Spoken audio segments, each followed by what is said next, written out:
Encore une merveilleuse belle journée printanière, ensoleillée. Donc on n'a aucune raison de quitter les côtes du Rhône méridionales avec le climat méditerranéen. On semble en profiter un petit peu nous-mêmes ici aujourd'hui. Et cette fois-ci, nous allons goûter un vin rouge solide qui fait la réputation en fait des vins du côte du Rhône du Sud. Et nous allons à Vaqueras aujourd'hui. Vaqueras qui est très connu et même assez populaire en Belgique, quand je vois les chiffres d'exportation, le Benelux représente 30% des exports en Vaqueras, ce qui est vraiment beaucoup, surtout que la plupart, je pense, part en Belgique. Et Vaqueras, il y avait de la viticulture déjà à partir de l'époque romaine, mais au Moyen-Âge, en fait, ça s'est périclité au profit des céréales.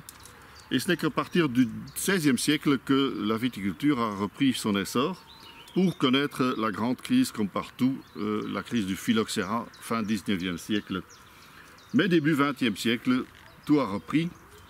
Et c'est à partir des années 30 que les côtes du Rhône sont reconnues comme appellation, avec en 1955 la création des côtes du Rhône village, où Vaqueras pouvait donc ajouter son nom de commune à l'appellation générale.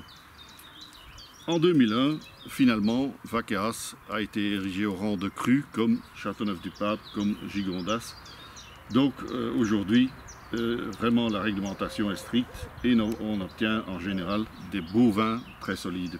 En fait, la zone d'appellation s'étend des dentelles de Montmirail, cette petite chaîne de montagne très photogénique, magnifique à voir, donc des pieds de cette petite chaîne de montagne jusqu'aux rives de l'Ouvèze, sur Vaqueras et en partie aussi Sariens.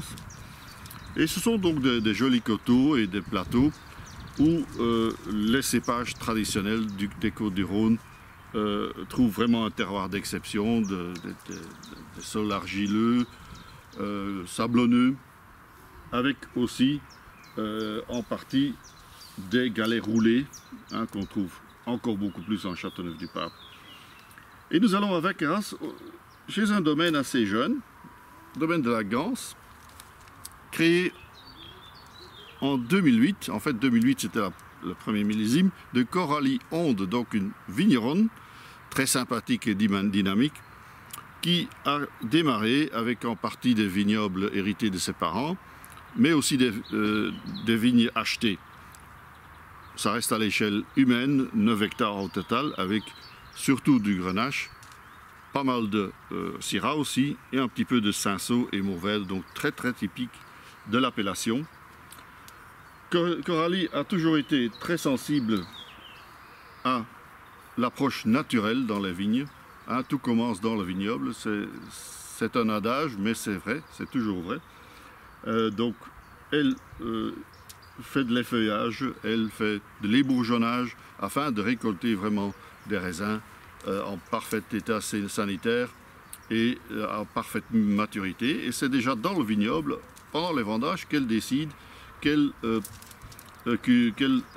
raisins serviront au premier vin ou non.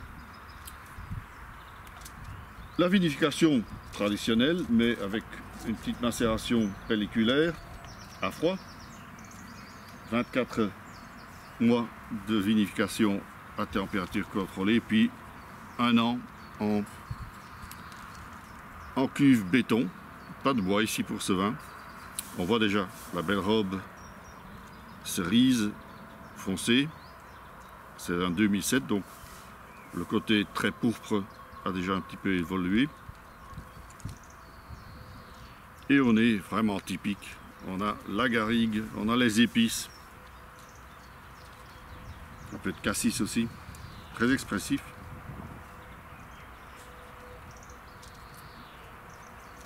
Depuis 2014, ce vin d'ailleurs est certifié biologique.